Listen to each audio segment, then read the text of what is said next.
be a free ride. It's not going to be some instant amnesty. What's going to happen is you are going to pay a significant fine. You are going to learn English. You are going to go to the back of the line so that you don't get ahead of somebody who was in Mexico City applying legally. After you've done these things over a certain period of time, you can earn your citizenship so that it's not something that is guaranteed or automatic. You've got to earn it, but over time, you give people an opportunity. Now, it only works, though, if you do all the pieces. I think the American people, they appreciate and believe in immigration, but they can't have a situation where you just have 500,000 people pouring over the border without any kind of mechanism to control it. So we've got to deal with that at the same time as we deal in a humane fashion with folks who have put down roots here, have become our neighbors, have become our friends. They may have children who are U.S. citizens. That's the kind of comprehensive approach that we have to take. It's an amazing thing. This was Patrick Bet-David who posted this earlier today and says, people are quick to forget what Obama said in March 18th,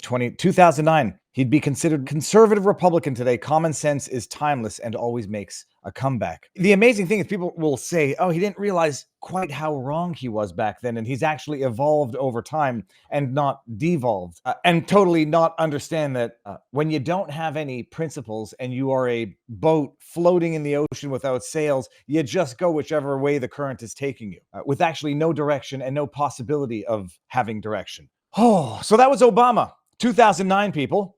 And now we are 2025. I feel like I'm living in the future. Who remembers Y2K 1999? In 2009, Obama basically talking about what Trump is doing today. But today, Trump is deemed to be the inhumane, xenophobic racist for actually implementing yet another one of his promises, deporting violent, criminal, illegal aliens. What I love is I'm old enough now to have lived through the Overton window shifting. And, people are in the chat. Yeah, I remember Y2K was going to be the end of the world. Does everybody remember the day or the year or the month? The time frame in which they stopped referring to illegal immigrants or illegal aliens as illegal aliens. And then they became it was such a it was a multi-step process because they didn't go from illegal aliens to undocumented migrants. They went from illegal aliens to undocumented aliens, undocumented immigrants, then it became undocumented migrants,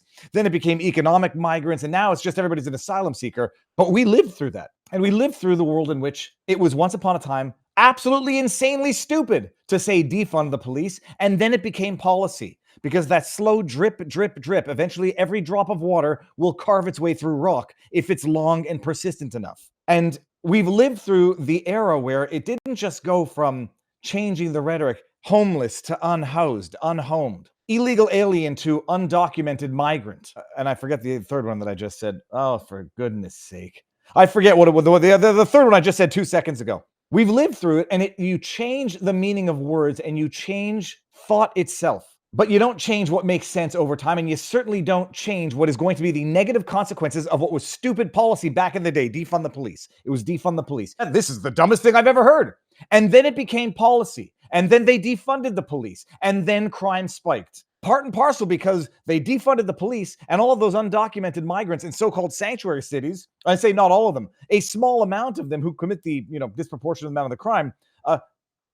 It's amazing. Policies have consequences. Elections have consequences. So Trump is now the president implementing the deportation policies with, I would say, cataclysmic, earth-shattering consequences. Obama, the most charismatic of scumbags. He was charismatic. I don't care what anybody says. Until you realized he was, I'm using the word snake, and I don't really like using that word because snakes are awesome animals. They're beautiful. When you realize that he was vile, disingenuous, would become the worst, the second worst, third worst president in American history, when you realize that he was a liar through and through, that he was either a devilish person himself or at least the marionette of the devilish puppeteers. I'm talking about Obama, who did more to drive race relations back 100 years in America, who was the most lawless president, but he had such a nice smile. He was eloquent.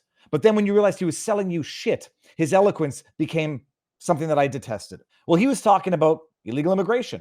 Can you imagine any politician, any Democrat today saying, you come to America, you better speak English? Holy crap, you can't even say that in Canada.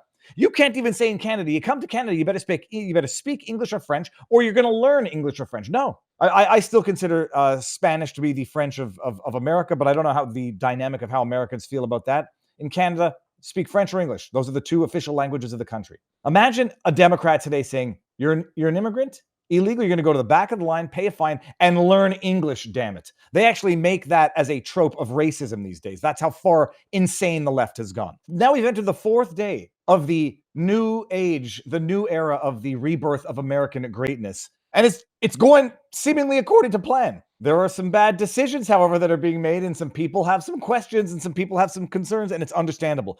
So today we are talking about, people, deportation. Homan, the new minister, the Secretary of Homeland Security, I forget his title now, I have to go check it up. Homan is on with Dana Bash explaining what's happening, and Dana Bash can't understand, A, this is what people voted for, B, this is what legal immigrants want, C, there are consequences to breaking the law, and 4, D, there will be incidental consequences to those who are the most egregious of the illegals committing crimes if they don't abide by the enforcement and choose to hide and then take down some of their other illegal but not necessarily criminal brethren. Imagine a Democrat today saying, you're an immigrant? Illegal, you're going to go to the back of the line, pay a fine, and learn English, damn it. They actually make that as a trope of racism these days. That's how far insane the left has gone.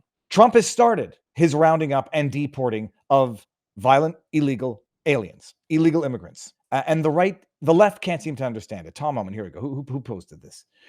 This is Libs of TikTok, eh? Who posted this? Listen to this.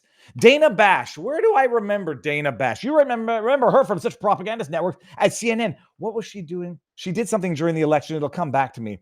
These are the propagandists of the highest orders. These are people, and I'm talking about Dana Bash on the left, who will never suffer the consequences of the policies that they promote. They will never suffer the consequences of the lawlessness that they implement. They will never really care if eggs cost $13 a dozen. They've got all the money in the world. Rachel Maddow takes a pay cut. She's down to $15 million a year. Listen to her, and listen to Homan. Homan is the man. You know, I think that there is some kind of image that people might have, given how much we heard President Trump and you in the months during the campaign, and certainly during the transition, talking about what's going to happen of people being rounded up, loaded on buses, and dropping them off on the border. Is that how you see this happening? Well, I don't like the analogy of rounding up. Look, again, this is a targeted enforcement operation. The president's been clear on this. We're going to concentrate on public safety threats. But in sanctuary cities, where they don't let us take that public safety threat into custody and the safety and security of a jail, we have to go find him. If he's with others in the country illegally, ICE will not turn the blind eye to that. ICE is going to uphold the oath they took. They're going to enforce the laws enacted by Congress and signed by a president. And they're going to do that without apology.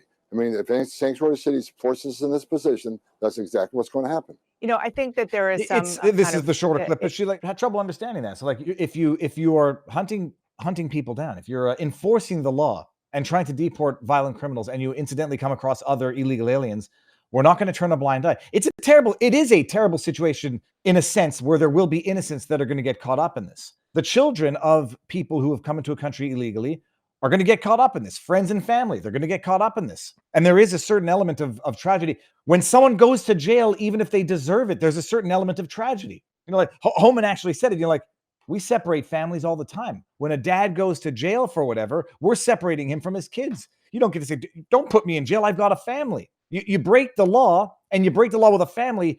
Unfortunately, it's not on the law that you have exposed your family to the consequences of you breaking the law. And I think I had a decent analogy in terms of understanding, you know, the incidental, or in terms of highlighting and illustrating the absurdity of saying it's going to cause people hardship. Someone illegally squatting on somebody's house, they can get very comfortable in that house. And they can say, well, but I've made my living room here. My kids go to school in this there. Yeah, it's my house. You never had permission to come in here, and I want you out. I mean, it's the analogy between a home and a country and a front door and a border is pretty much perfectly analogous, except it's the government who owns the property in this analogy and not a private ownership of a house. You squat illegally in someone else's house that you know is someone else's house. You can't cry when you're told to get out.